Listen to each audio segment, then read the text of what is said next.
In Hollywood, you can jump off a building and walk away.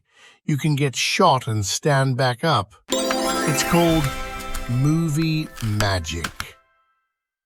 We pay to see the danger because we know it's all fake. But sometimes the safety net isn't there. Sometimes the prop gun is loaded. The wire snaps and the stunt goes wrong. When the director yells, "Cut!" the actor doesn't get up. From mechanical failures to criminal negligence, here are the top 10 worst movie set disasters in history. Let's start the story. Story number 10 starts now. This happened on the set of Deadpool 2. Joy Harris was a professional motorcycle racer hired to perform a high-speed stunt as the character Domino. Unlike the comic character, Joy was not wearing a helmet. The stunt required a precise route: a straight run, a ramp, a left turn, and a controlled exit. But during the take, something went wrong. Her hands slipped on the throttle. The bike accelerated faster than planned. She lost control. The motorcycle struck a curb, launched into the air, and crashed directly through a plate glass window. Joy Harris was killed instantly. Her death shocked the film industry and reignited serious questions about stunt safety. No shot is ever worth a life. Story number 9 starts now. This happened during the filming of XXX. The stunt was supposed to look extreme, but safe. A professional stuntman was being towed behind a speedboat, flying high above the river using a paraglider. The first take went perfectly. The crew marked it as a success. But they decided to try again. This time, the boat moved faster, too fast. As speed increased, the paraglider began to swing wider, creating what experts call the pendulum effect. Instead of clearing the bridge, the stuntman was pulled directly into a stone pillar. The impact was fatal. The cameras kept rolling, but this time, that really was the final cut. Story number 8 starts now. This happened during the filming of The Dark Knight. Christopher Nolan was known for using practical effects, real vehicles, real crashes. One of those vehicles was the Batmobile Tumbler, massive, heavy, and fast. To capture it on camera, a separate Nissan 4x4 was used as a camera car. Inside that car was Conway Wycliffe, an experienced camera assistant. He was positioned in the back seat, holding a large camera, filming forward. To get the shot, Conway leaned his upper body out of the rear window.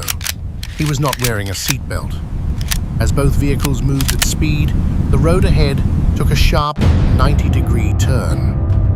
The driver of the camera car lost control. The Nissan slid sideways, and it sideswiped a tree. The impact happened exactly where the window was open. Conway was crushed between the car and the tree. He suffered severe head trauma and later died from his injuries. Filming stopped immediately. Conway Wycliffe was only 25 years old. His death was a reminder that the most dangerous place on a movie set is not always in front of the camera. Story number 7 starts now. This happened during the filming of Midnight Rider. In 2014, in Georgia, a film crew set up on an active railway trestle bridge. The location was narrow, elevated, and surrounded by water. The crew placed a heavy metal hospital bed directly on the train tracks for the scene. Sarah Jones, a young camera assistant, stood nearby with her equipment. The production was told the track was cold, that no trains were scheduled. They believed it was safe. It wasn't. A train suddenly appeared around the bend, heading straight toward the bridge. The crew had less than 1 minute to react. They tried desperately to remove the hospital bed, but one of its wheels became lodged between the wooden ties. As the train closed in, the crew was forced to abandon the bed and run. They clung to the metal structure of the bridge as the train slammed into it. The hospital bed exploded into flying debris. Metal fragments struck Sarah Jones and threw her into the path of the train. She was killed instantly. Sarah Jones was only 27 years old. Her death was not an accident. It was ruled criminal negligence. In a rare move for Hollywood, director Randall Miller was sentenced to prison. Sarah's story became a turning point, a reminder that no movie is worth a human life. Story number 6 starts now. This happened during the filming of Top Gun. It was 1985, long before CGI. If a shot needed to be real, someone had to actually fly it. That pilot was Art Scholl. Art was not just experienced, he was one of the best stunt pilots in the world. To capture aerial footage, a camera was mounted directly onto his aircraft. During one maneuver, the plane flipped upside down. And then, something went wrong. The aircraft entered what's known as an inverted flat spin. In this condition, the wings produce no lift. The air no longer flows over the control surfaces. The plane becomes unrecoverable. Art tried to regain control, but nothing responded. Over the radio, his final words were calm, but chilling. I have a problem. I have a real problem. The added weight of the camera equipment had shifted the plane's balance. The aircraft continued spiraling downward. Moments later, it struck the Pacific Ocean. Debris was found, but the wreckage was never recovered. Art Scholl's body was never found. The film Top Gun was later dedicated to his memory, a reminder that some of the most iconic shots in movie history came at an unimaginable cost.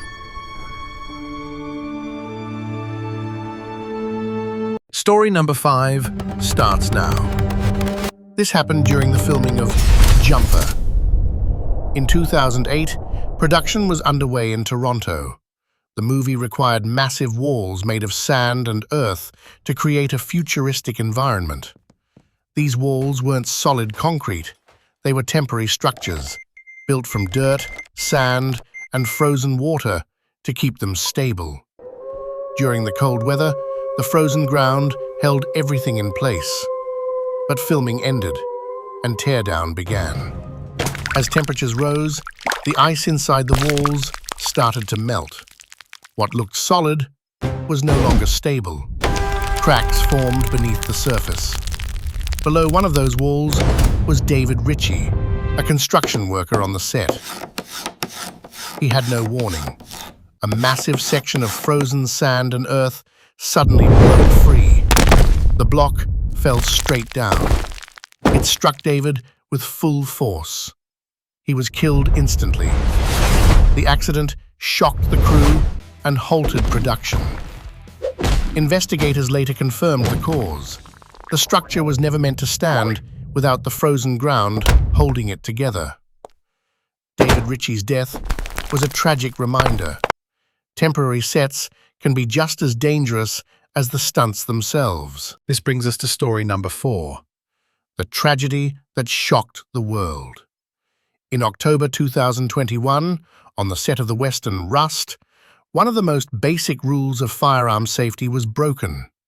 On a movie set, the protocol is strict. The armorer checks the gun. The assistant director checks the gun, and the actor is told its status. That system exists to prevent exactly what happened next. On this day, the assistant director handed a revolver to Alec Baldwin and shouted the words, "Cold gun." That phrase means the weapon is safe, no live ammunition. But the gun was not cold. Inside the chamber was a live lead bullet. Investigators later discovered that real ammunition had been mixed in with dummy rounds on the prop truck. To an untrained eye, they looked almost identical. When Baldwin rehearsed a cross-draw and pulled the trigger, the hammer struck a live primer. The bullet fired.